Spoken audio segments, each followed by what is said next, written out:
दोस्तों, आज आप सुनेंगे ऊंट और गीदड़ की कहानी। पिछले भाग में आपने सुना कि गीदड़ ने बहुत होशियारी दिखाई थी और उसके बाद ऊंट नदी में बैठ गया था और गीदड़ पानी में बह गया था। अब उससे आगे की कहानी। फिर ऊंट नदी से निकलकर सोचता है कि आखिर गीदड़ मेरा दोस्त था और कहीं वह मर तो नहीं गया। मैंने गलती की जो मैं पानी में बैठ गया। मुझे उसे बचाना चाहिए था। अब उसके बीवी बच्चे मुझे बहुत बद्दुआएं देंगे। उसके बाद ऊंट कुछ सोचकर गीदड़ को ढूंढने निकल गया और फिर बहुत आगे जाकर देखा गीदड़ पानी में बह रहा था तो एक पत्थर के सहारे लगा हुआ पड़ा था और वह अंतिम सांस गिन रहा था और वह एक बड़े पत्थर को पकड़े था। तब ऊंट पानी में गया और गीदड़ को उठाकर नदी के किनारे ले आया और उसे होश में लाया। फिर गीदड़ को होश आया तो वह कहने लगा कि मैं समझ गया था कि तुमने अपना बदला लिया है, मगर तुमने मुझे बचा लिया है। तुम्हारा दिल बहुत बड़ा है ऊंट, तुम बहुत अच्छे हो। आज के बाद मैं तुम्हें कभी इस तरह धोखा नहीं दूंगा। उस ऊंट उसकी बातों में आ गया और कहने लगा चलो ठीक है।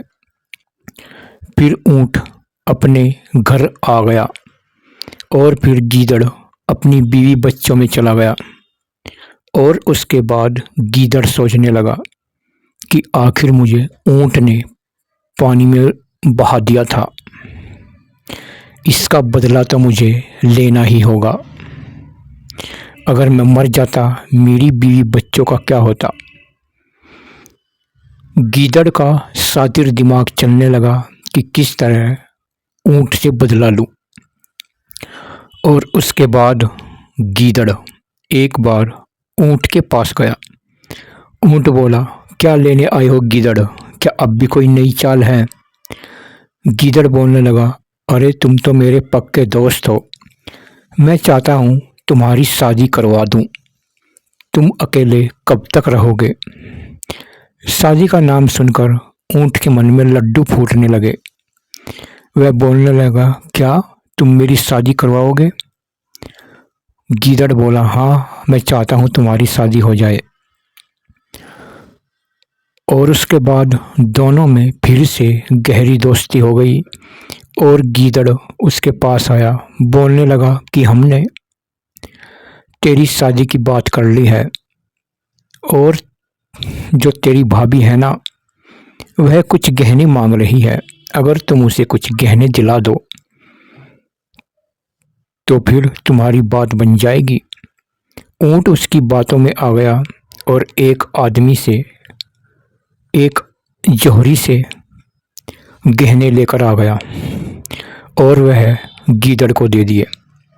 गीदड़ ये देखकर बहुत ही खुश हुआ और सोचा कि ऊंट फिर से मेरी बातों में आ गया है।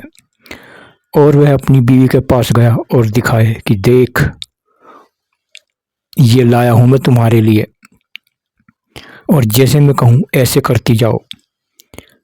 फिर गीदड़ ऊंट के पास गया और बोलने लगा, अब तुम्हारा रिश्ता पक्का हो कर दिया है मैंने और मेरी बीवी ने। अब हम चाहते हैं कि तुम हमें सैर कराओ अपनी पीठ पर बैठाकर। मेला लगा हुआ है वहाँ पर चलो। फिर ऊंट उसकी बातों में आ गया और गीदड़, उसकी बीवी और बच्चे ऊंट की पीठ पर चढ़ गए और ऊंट उन्हें मेले में घुमाकर लाया और उन्हें चाट और जलेबी खिलाई। गीदड़ का परिवार पूरा खुश हो गया। अब उसके बाद गीदड़ जो भी बोलता ऊंट उसकी सारी फरमाइश पूरी कर देता। एक बार गीदड़ ने कहा कि मैंने तुम्हारी दुल्हन को पूरे श्रृंगार किए हुए मिलेगी और नदी के पार वह बैठी हुई है, जाओ उसे अपने साथ ले आओ। और फिर ऊँट खुश होकर चल पड़ा और फिर उसने नदी पार की और देखने लगा मेरी दुल्हन कहाँ है। गीदड़ ने बहुत बड़ी चालाकी खेल रखी थी। एक बहुत ही बड़ा कांटों का झाड़ था, उस पर बहुत कांटे लगे हुए थे और उसके ऊपर गीदड़ ने बहुत ही अच्छी साड़ियाँ डाल रखी थी, फैशन वाली साड़ियाँ डाल रखी थी और इस तरह लग रहा था कि कोई दुल्हन साड़ी में लिपटी हुई बैठी है। फिर ऊँट उसके पास गया और बहुत ही खुश होकर बोला कि चल मेरे साथ चल। झाड़ को क्या सुनता, झाड़ तो ऐसे ही रहा। फिर ऊँट बोला चलती नहीं मेरे साथ, मेरे साथ चलती नहीं, चलती नहीं मेरे साथ। तो वह इसी तरह बोलता रहा और वह झाड़ था वह क्या सुनता। फिर ऊँट बोलने लगा चलती नहीं मेरे साथ, मैं बहुत देर से तेरा इंतज़ार कर रहा हूँ, चल मेरे साथ चल। फिर भी वह झाड़ क्या बोलता। फिर ऊँट को गुस्सा आया और उसने बोला कि अब तुझे उठाकर ही चलना पड़ेगा, तो ऐसे नहीं चलेगी। उसके बाद ऊँट ने जो उसकी गर्दन होती है लंबी, वह बहुत ज़ोर से झाड़ में घुसो दी और झाड़ के घुसोते ही उसकी गर्दन में और उसकी जो लंबी गर्दन है सब में बहुत ही कांटे चुभ गए और वह सारी गर्दन में उसके कांटे घुस गए और वह वहीं लेटकर चिल्लाने लगा कि हाय, गीदड़ ने फिर से चाल चली और मुझे बर्बाद कर दिया, हाय गीदड़ बहुत बुरा है। और गीदड़ दूर खड़ा हुआ ठहाके मारकर हंसता रहा और इस तरह ऊँट